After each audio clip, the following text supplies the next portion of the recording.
Asked if he knows what Islamic State will do to him, the captured Jordanian pilot's response was brief. Yes, they will kill me. An English-language online magazine run by the terrorist group interviewed Muath al-Kasazbeh after his plane came down over northeast Syria on the 24th of December 2014. He'd been on a mission as part of an international campaign against the militants when he suffered a mechanical failure, or, if you believe the Islamic State account, was shot down. Either way, it was a propaganda coup that was brutally exploited. On the 3rd of February 2015, the terrorists uploaded onto the internet a slickly produced video of the 26-year-old pilot trapped in a metal cage, being burnt alive.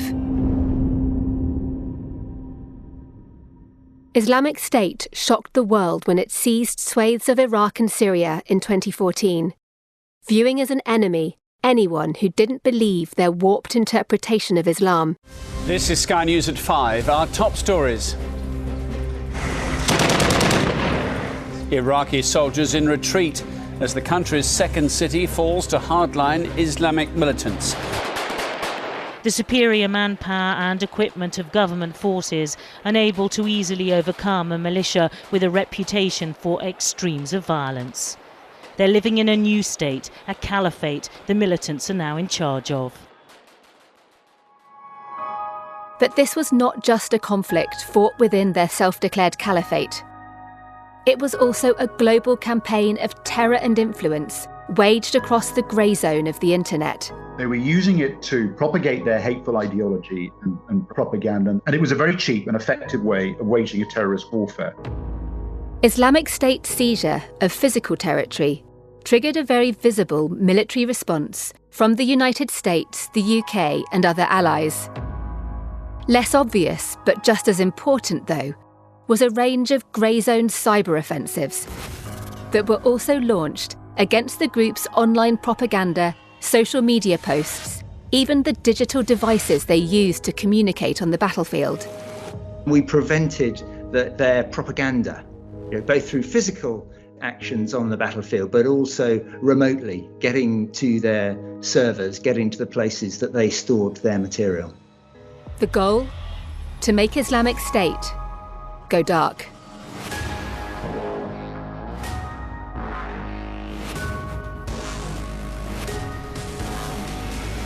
My name is Deborah Haynes.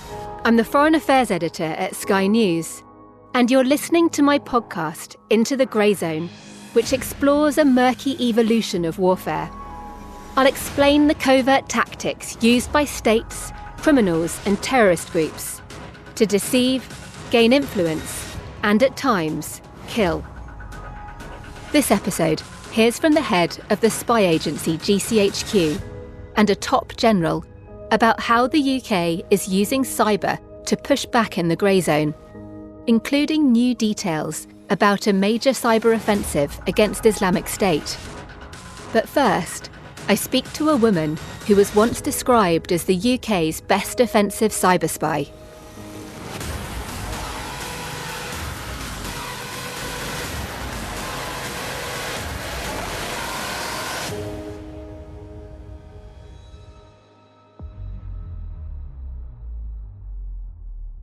My concern with the cyber environment is at the moment we are good and noble, but we are losing.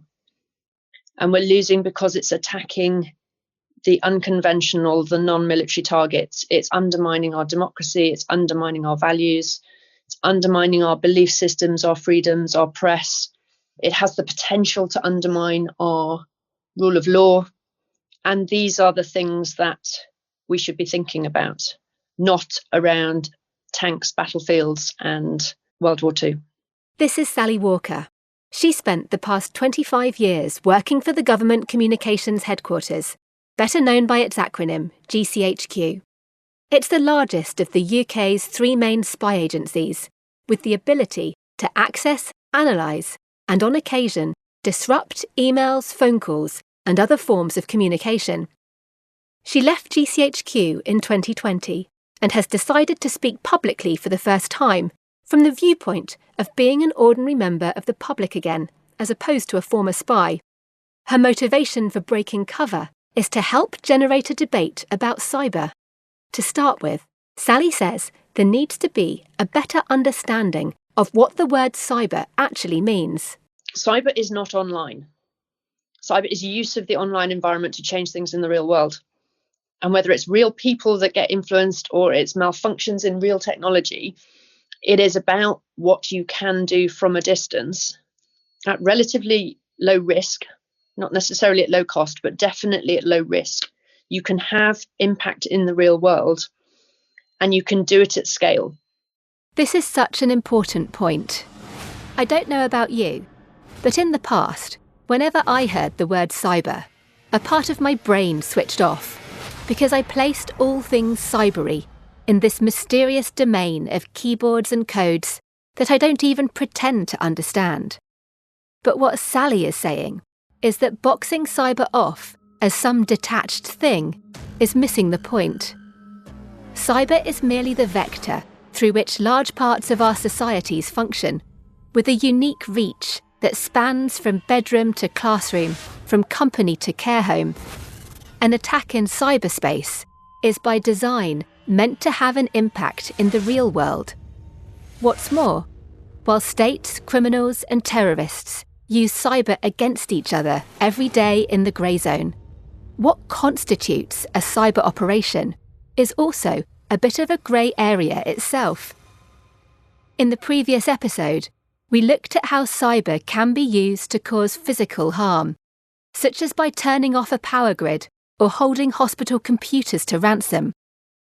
But cyber operations in their broader sense also include activities that use digital information to influence a target population or individual.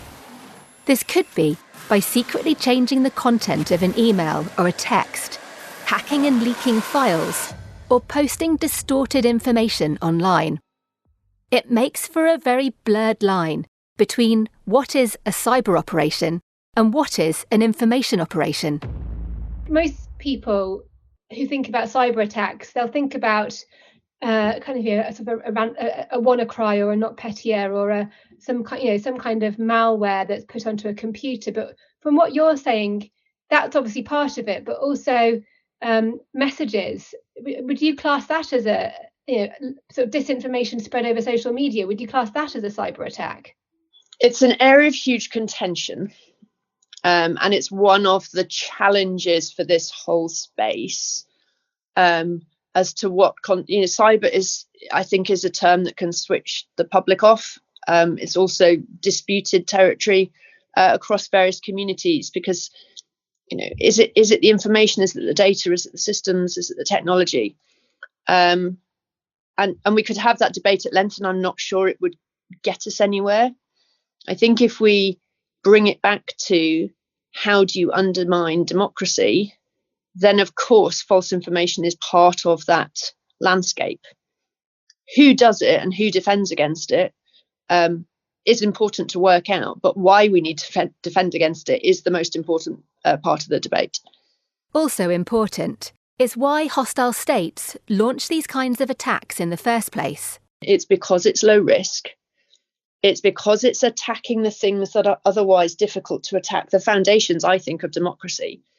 Free press, trust in law enforcement, some form of authority from our institutions, from our way of operating, and academic freedom, all of these things that are vital to us and less common in other regimes and ways of living. Those are the things that are threatening to our adversaries, and those are the things that they can attack through cyber. The UK has the same kind of cyber capabilities as Russia, China, Iran, or any of the other states accused of conducting hostile operations against British interests. But the UK government says it's constrained in the way it pushes back because it can only operate within the rule of law. It's like being in a fight with someone who's allowed to punch you repeatedly below the belt, but you're not able to do the same back because it would be a breach of your values. That would, of course, put you at a disadvantage. But if you consider just how fundamental values such as the rule of law, freedom of expression, and human rights are to any liberal democracy, then violating them to secure a short-term gain would do lasting damage over time. So you'd have to think of other ways to stop the punches. So it means we're uniquely vulnerable, and that's why we need a different debate, because everything about how we operate, everything about how law enforcement operates, everything about how we go to war in a very constrained ethical, legal framework, everything about how we conduct intelligence operations in a very legally constrained, ethical, proportional framework. Those are the very things that our adversaries don't have to consider. But surely we can't say, and therefore we should give up. I mean, we've always fought for what matters. And what matters is the freedom of the press, our trust in law enforcement, our ability to use the most sophisticated technology at the cutting edge of our economic prosperity. These are the things that matter. But if they matter to us, we need to defend them. And we can't defend them by sending boys and girls off to fight in distant battlefields. We might have to do that as well at some distant point in the future. Who knows? But that can't be our assumption, that we will tolerate harm up until the point that it becomes justification for a conflict. Because a conflict is here and now, but it's a fight for ideas, it's a fight for influence, it's a fight for values. Sally knows what she's talking about. Her last job at GCHQ was as Director of Cyber. In that role, she was in charge of a top-secret programme to hone the UK's ability to use cyber offensively to attack adversaries. Though Sally doesn't like the terms offence and defence when describing such operations. I do think the offensive-defensive language is really poor. It implies, I don't know, some kind of football game where one side are attacking and one side are defending, and that isn't the nature of the contest or the conflict that we face. She points out that in trench warfare, no one talks about offensive and defensive bullets.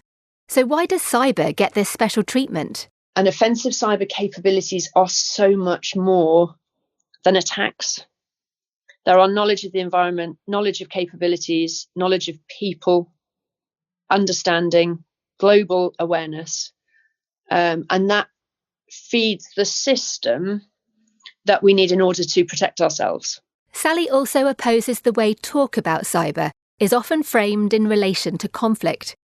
She specifically disagrees with a suggestion by some experts that hostile activity in cyberspace could lead to a miscalculation that escalates into an actual war.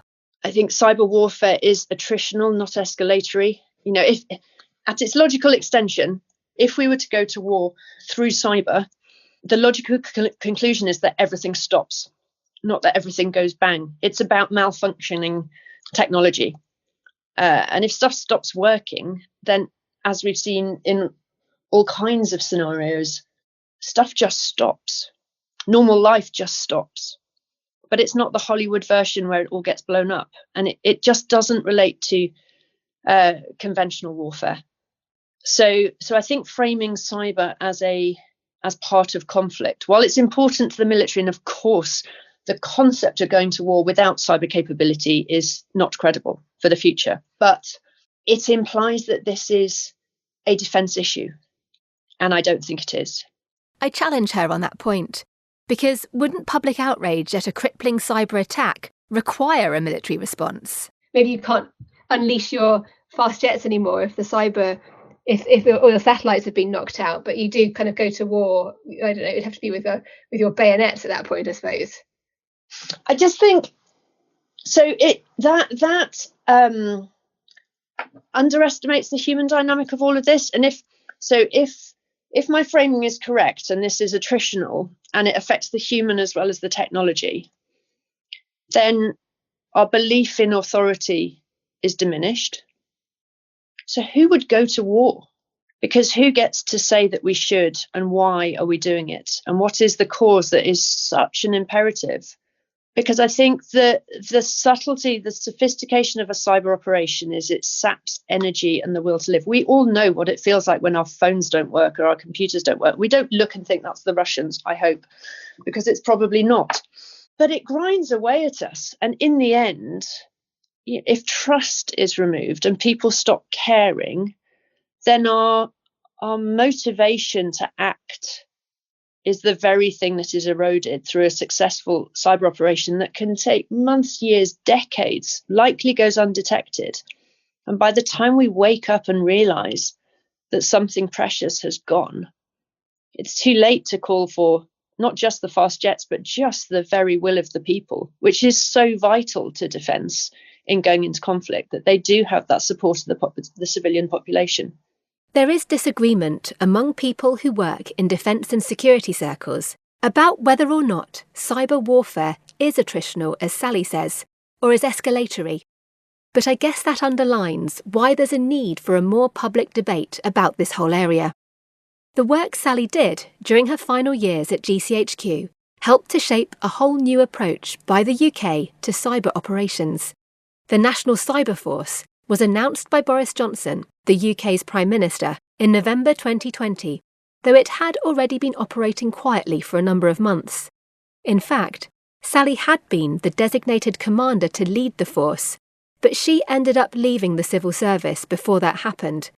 So another individual, who has not been publicly named, took charge instead. The Cyber Force is a new partnership between GCHQ and the Ministry of Defence, as well as the Secret Intelligence Service MI6 and the Defence Laboratory at Porton Down.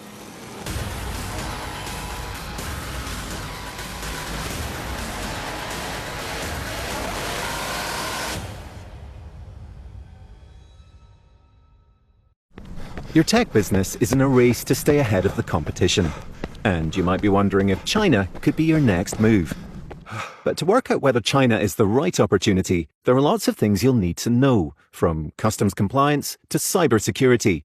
To explore important questions like how to protect your intellectual property, how Chinese law might affect your business, and how to check the background of potential business partners, visit gov.uk/digital and tech China. See the potential, know the challenge. I've got Jeremy Fleming, who is the director of GCHQ, and General Sir Patrick Sanders, who is the commander of Strategic Command, both on two separate television screens, speaking to me from two separate locations. The UK is under a coronavirus lockdown in January 2021, hence the strange setup.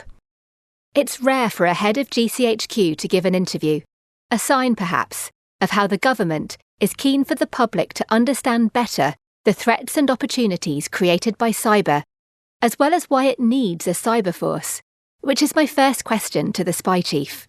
The UK is already a leading responsible cyber power, and we have that status because we've invested very heavily in the quality of our defence over many years, in our cyber security for over the last decade. And it comes from the strength of our tech sector, and it comes from our reputation, if you like, our track record in defence and intelligence and more broadly. But it's also clear that in today's world, where technology is prevalent and where it affects all of our lives, in our private lives and in our business lives, that we need to be able not only to defend the digital homeland, defend the UK, we need to be able to compete with our adversaries. We need to be able to contest in cyberspace and do that in a way which is legal, that is ethically responsible and reflects our values as a country. That's where the Cyber Force comes in. How many people are actually active members of this force right now hasn't been disclosed. But the aim, apparently, is to grow it into the thousands in the coming decade. It comprises a mix of GCHQ experts and military personnel, which is why General Sanders is speaking in a virtual sense alongside Mr. Fleming.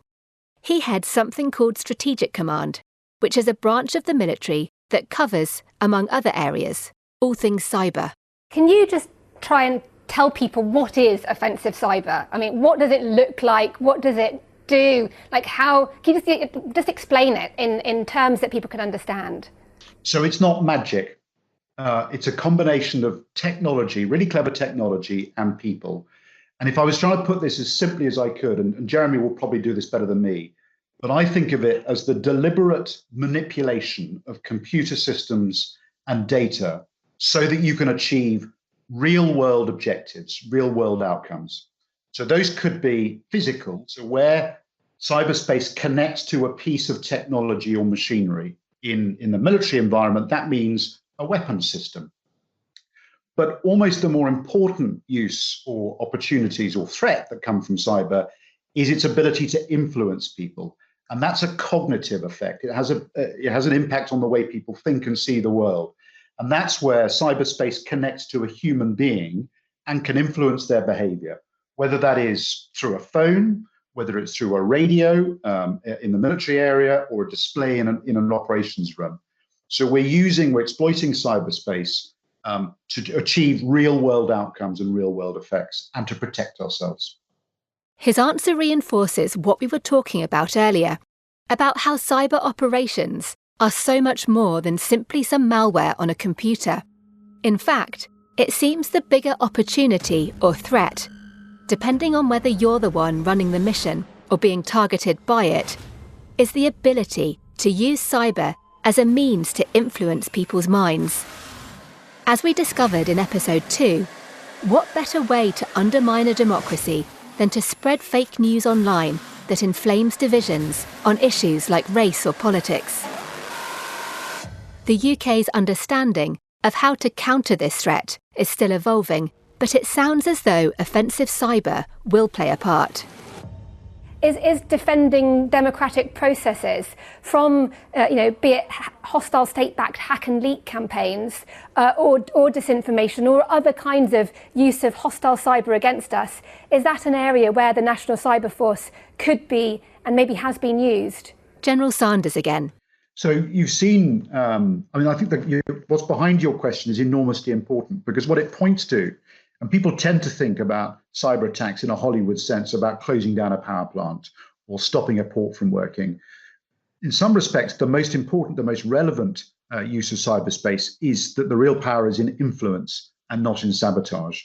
And so what you're seeing are our adversaries, our rivals, exploiting the tools that are meant to make for a more utopian society, so things like social media, against us, fueling conspiracy theories and really sowing division and tearing the fabric of society apart. And you could go so far and describe it as almost fueling a civil war inside some of these societies.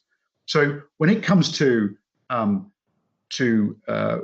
promoting the cohesion of society and to protecting our democratic processes and countering the sort of hack and leak examples that you described there, then yes, offensive cyber is unquestionably one of the tools that is available to governments. And we don't do this alone.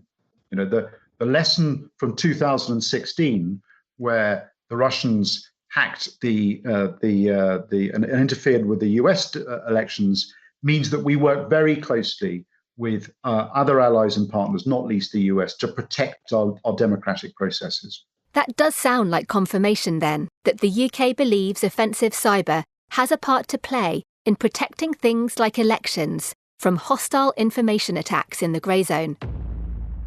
The Kremlin has denied allegations of interfering in the US election.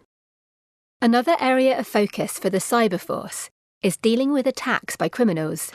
It's a threat that's increased during the pandemic, with so many more people going online while stuck at home. Jeremy Fleming. We've also seen, and I'm going to call this out now, a real rise in what's known as ransomware. And this is where criminals are going after poorly secured systems, are in effect taking hostage their information or their systems, and they're seeking payment, financial advantage to get that data back, and against the threat of promulgating that data or releasing it more broadly on the internet. And we have seen a real increase in ransomware, both in the UK and globally. The National Cyber Security Centre, which we focused on in the previous episode, and the National Crime Agency have the lead for cybercrime.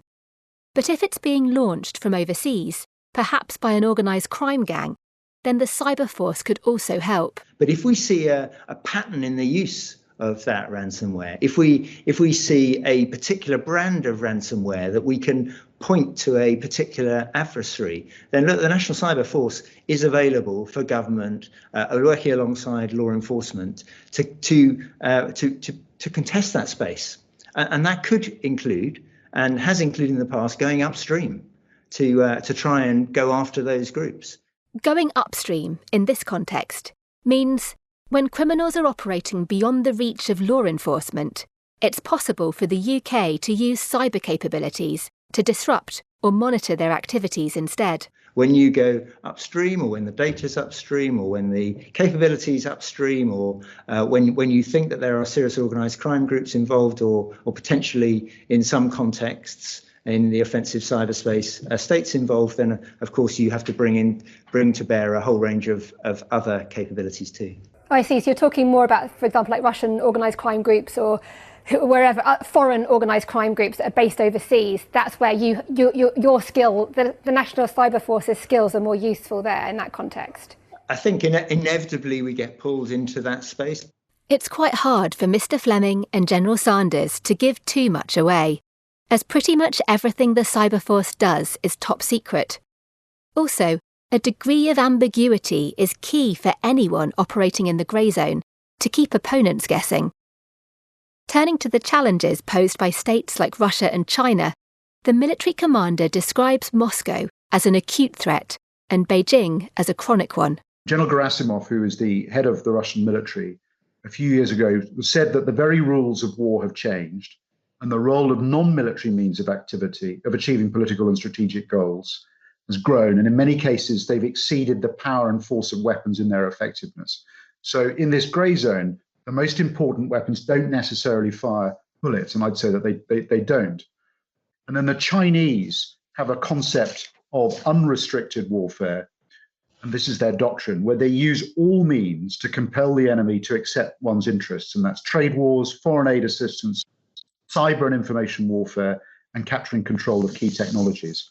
So what we're seeing is that the use of cyberspace is one of a number of things that our rivals, our adversaries are weaponizing to try to achieve strategic advantage in their own interests and to change the nature of the international rules-based system in a way that gradually preempts and achieves a fait accompli, which leaves us weaker. This is exactly why understanding the grey zone really matters. Because, as we heard in episode 1, literally anything can be and is used as a weapon. At risk for liberal democracies is a framework of rules and institutions formed following the end of the Second World War to uphold rights, freedoms and security. It's what General Sanders is talking about when he refers to the rules-based international system. But this is not a one-way street. The UK and its allies are clearly pushing back in the grey zone too. I asked Mr. Fleming whether the UK has used offensive cyber operations against China or Russia or another hostile state. Well, look, you wouldn't want us to go into the detail of our operations, but what I will say is that the UK hasn't hesitated, and in many respects has led the way with some key allies in calling out behaviours when they have overstepped the lines that we have set. The GCHQ director is talking about the public attribution of cyber attacks that we covered in episode 4. I try asking the question again. So, but are you able to confirm that we have used offensive cyber against a state at some point? Well, we're able to say that it's available to governments to use in that context. So that's not a no. And what about the range of cyber weapons in the UK's arsenal?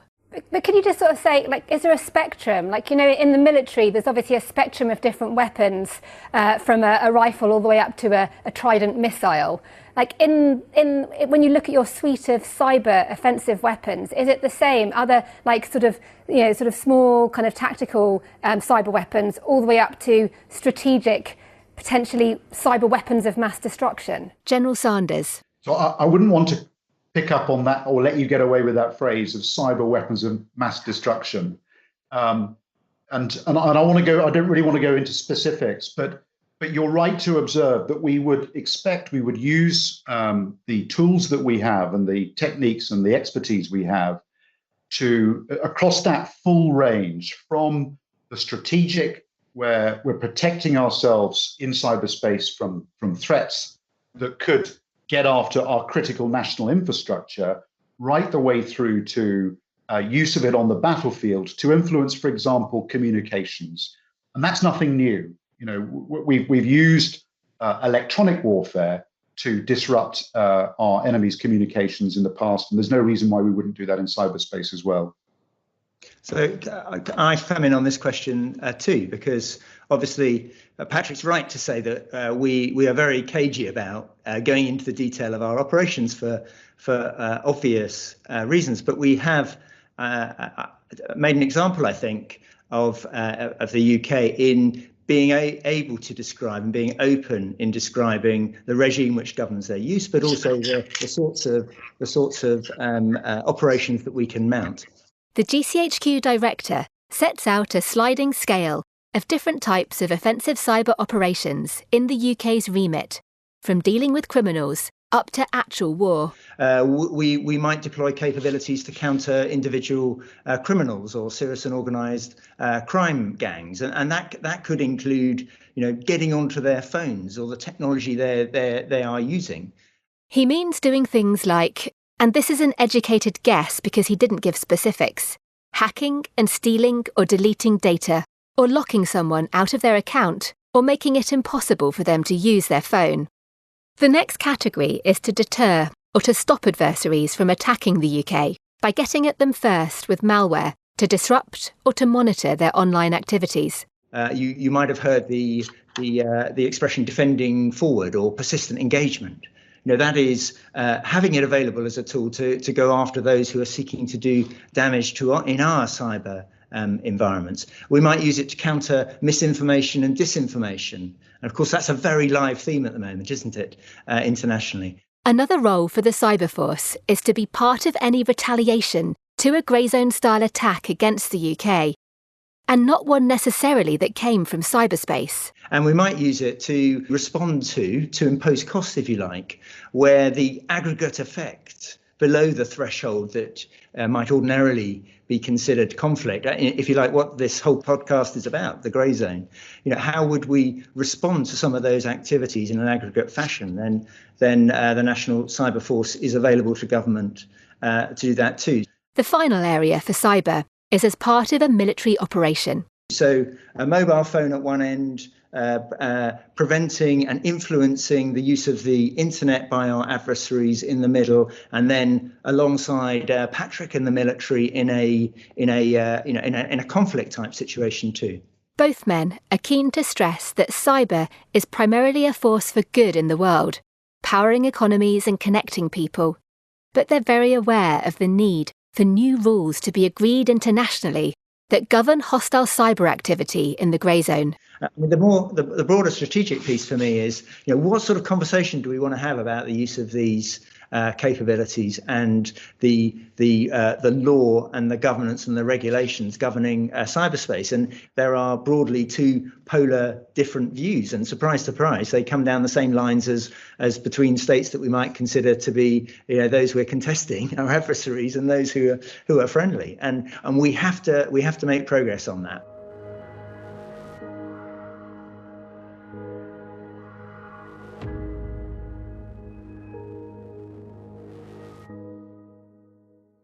The UK's use of offensive cyber capabilities is so secret that the government has only ever avowed one mission, even though it's inconceivable there haven't been more, especially given everything we've just heard. The publicly acknowledged operation was against the terrorist group Islamic State. In 2014, it seized control of large parts of Iraq and Syria in a frenzy of slaughter and terror. This is Sky News. Good evening. Iraqi government forces have been forced out of the country's second largest city, leaving an entire province in the hands of hardline Islamic militants. ISIS, or simply Islamic State as the group now wants to be called, used the internet and social media to deliver its potent message. In June of that year, Abu Bakr al-Baghdadi, the then leader, declared the creation of a caliphate, stretching from the Iraqi city of Mosul to the Syrian city of Raqqa.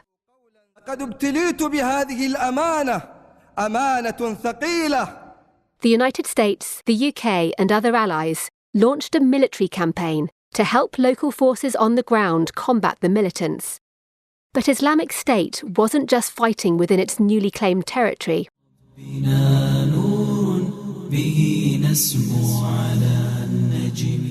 In a first for a terrorist organisation, it also weaponised the global grey zone of the internet to draw in thousands of recruits with online propaganda filled with the promise of a better life in the caliphate. It's a real reflection as to how the very character of conflict is changing. Tobias Ellwood, a Conservative MP and chair of the Defence Select Committee in Parliament, was a Foreign Office Minister from 2014 to 2017. You go back to how Osama bin Laden would talk to the world. He would hand a VCR cassette, to CNN, who would then plug it in, and that would be the messaging. And now, because of social media, because of the digital world that's now grown, the terrorist organizations are able to do it themselves.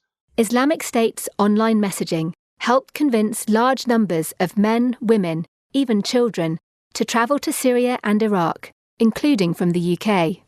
May I ask, what was it that attracted you? Was it from watching videos? Was there somebody who recruited you, or a cleric who recruited you? What was it that prompted a 15-year-old girl to go to Syria? During the time I left, Dawla was on the news and stuff, and a lot of videos were coming out, and I saw the videos on the internet, and that just kind of attracted me to them. It attracted a lot of people. Shamima Begum is one of 3 schoolgirls from Bethnal Green in East London who left their homes and travelled together to Syria in 2015. She was talking to my colleague John Sparks 4 years later at a displacement camp in the country after Islamic State, which she refers to as Al-Dawla, was finally pushed out of all the territory it had seized. The young woman had just given birth to a son who later died. He was her 3rd child lost to this conflict. In their recruitment drive, the terrorist group's media wing posted videos of battlefield victories, filmed by its equivalent of a combat cameraman or by using drone footage. A more targeted approach was also used, with Islamic State fighters taking to social media and messaging apps like Telegram to woo men and women to join their cause. It made the group a particularly unconventional challenge for the UK and its allies. We did some very careful analysis about how we might deal with this unusual threat. And what that analysis told us was that Daesh were using, in the way that you've described, cyber technology as a strength. General Sanders is using the Arabic acronym for Islamic State, which is Daesh. They were using it to propagate their hateful ideology and propaganda, but they were using it for coordination, for command and control, for attack planning, to maintain the morale and the cohesion of their own forces. And it was a very cheap and effective way of waging a terrorist warfare. He means that as well as using technology as a recruitment tool, Islamic State used their phones and other devices to communicate with each other on the battlefield.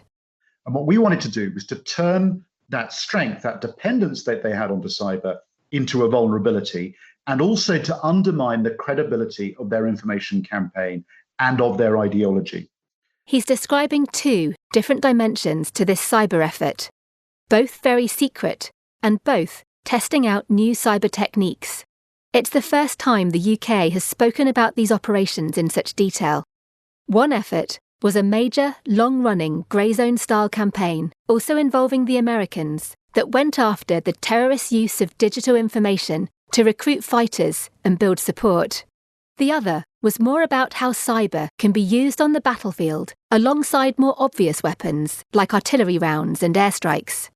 Jeremy Fleming talks about the borderless mission to hunt Islamic State online.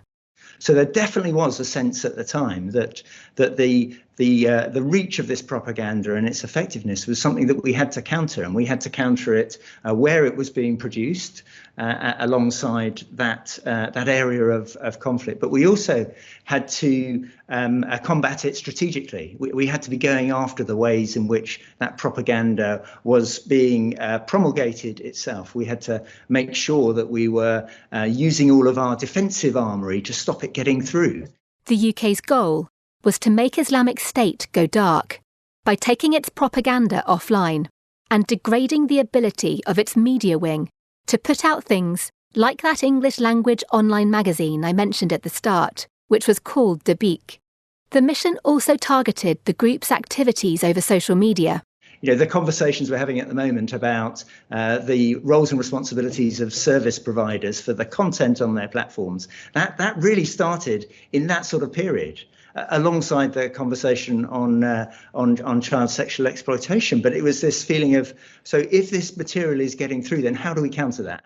The answer, he says, was a combination of working with governments and the big tech companies like Twitter and Facebook to get extremist material taken down, coupled with offensive cyber operations targeted at anything that was harder to reach. We prevented their propaganda, both through physical actions on the battlefield, but also remotely, getting to their servers, getting to the places that they stored their material.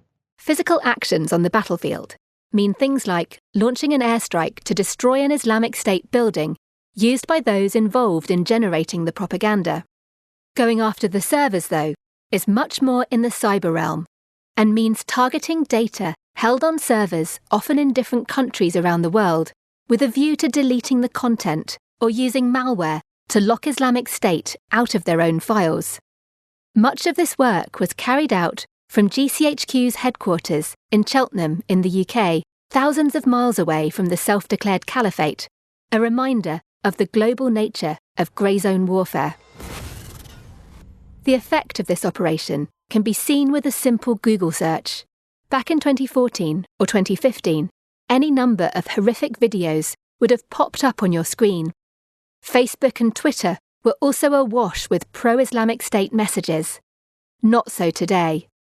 Of course, Islamic State hasn't gone dark, as there are plenty of corners of the internet where they're still able to spread their influence.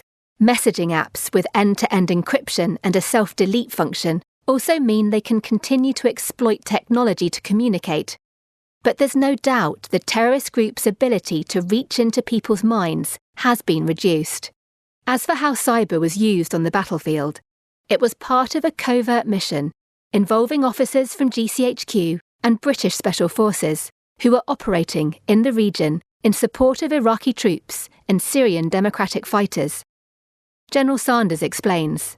So we wanted to ensure that when they tried to coordinate attacks on our forces, their devices didn't work, that they couldn't trust the orders that were coming to them from their seniors. We wanted to deceive them and to misdirect them, to make them less effective, less cohesive, and sap their morale. But you can't just do that in cyberspace. You have to coordinate and integrate that with activities that are going on the ground, whether it's from our own forces, special forces and others, whether it's with the Iraqi military, whether it's with the opposition, and whether it's with the resistance movements that grew up in Mosul.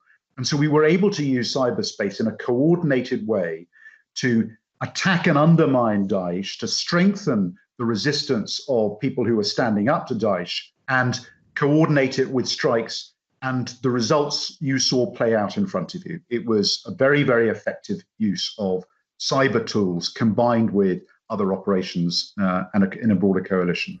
And can you just talk a bit more about what you meant when you said that their devices wouldn't work? Like sort of their laptops and their mobile phones? Can you just sort of spell out what you mean by that?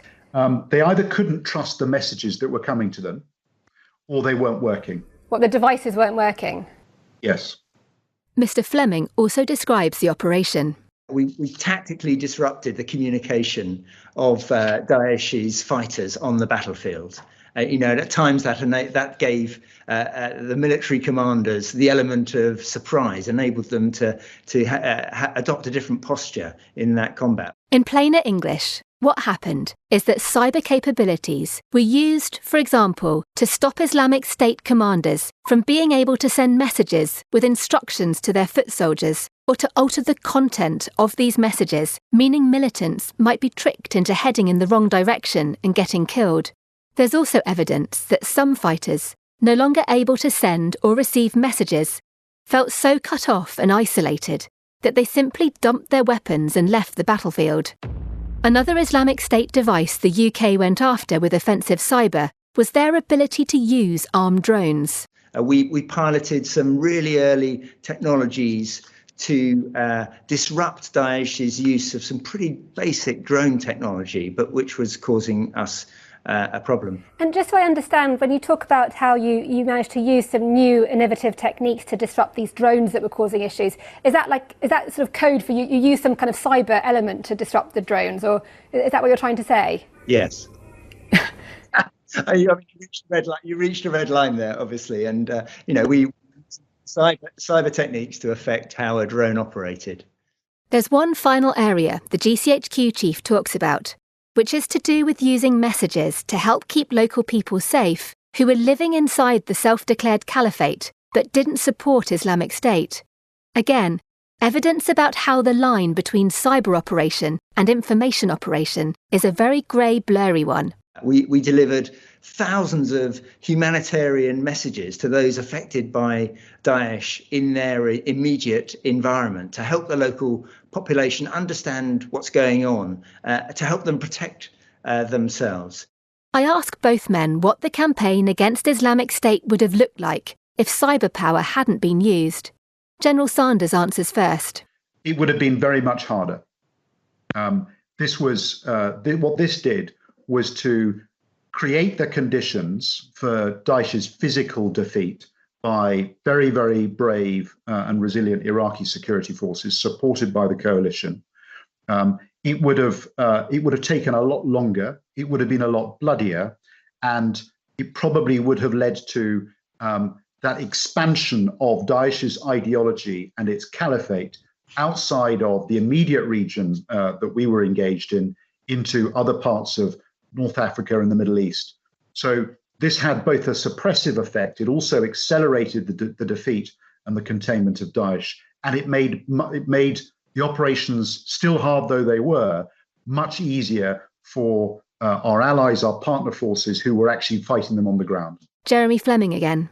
And I think it sent a really strong signal that we and our allies were not going to leave cyberspace as an uncontested place. We have to defend it. We have to make sure it's as secure as possible. We have to make sure that it is still underpinning our commerce, our economy, our society and our communities. But equally, when adversaries like Daesh overstep the line, then they need to expect us to contest it too. And if you like, what you saw in Iraq and around that conflict was not only the first conflict that was played out in the full glare of everything that the internet has available and the advantages it has in terms of moving information and making the world aware of what's happening, but also of understanding that it's a place that can be misused, and when it is, we will step in to help address that situation. Crucially, the operation against Islamic State shows how cyber power can be used to counter one of the most insidious dimensions of the grey zone: the weaponization of information to influence minds, whether that's to radicalize someone to become a terrorist, or to undermine a democracy by, say, eroding trust in elections. It's a reminder that cyber attacks are by no means just about making machines malfunction with a clever piece of code. They are fundamentally about humans using cyberspace as a means to affect how we all think, act, feel, what we believe, what we doubt, who and what we trust. It means the military and spy agencies, even with their new cyber force, can't possibly hope to protect the UK from the full range of cyber threats alone. Instead, just like with climate change or fighting back against the coronavirus pandemic, every single person has a part to play in protecting themselves in the cyber grey zone, from updating antivirus software to checking the provenance of the information you read. Coming up. Iraq is the battleground in a battle that it has no part of. Iraq is not at war with the US, Iraq is not at war with Iran, yet Iraq is where it all happens. This is why I thought my country was being kidnapped. But that's next time, as we continue into the grey zone.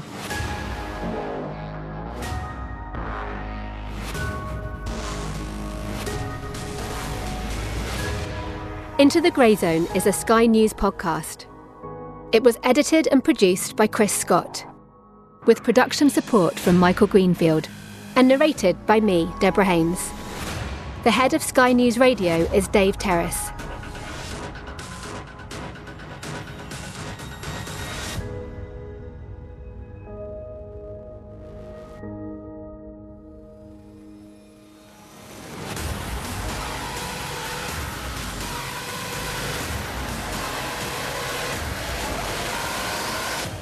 Listen and subscribe wherever you get your podcasts.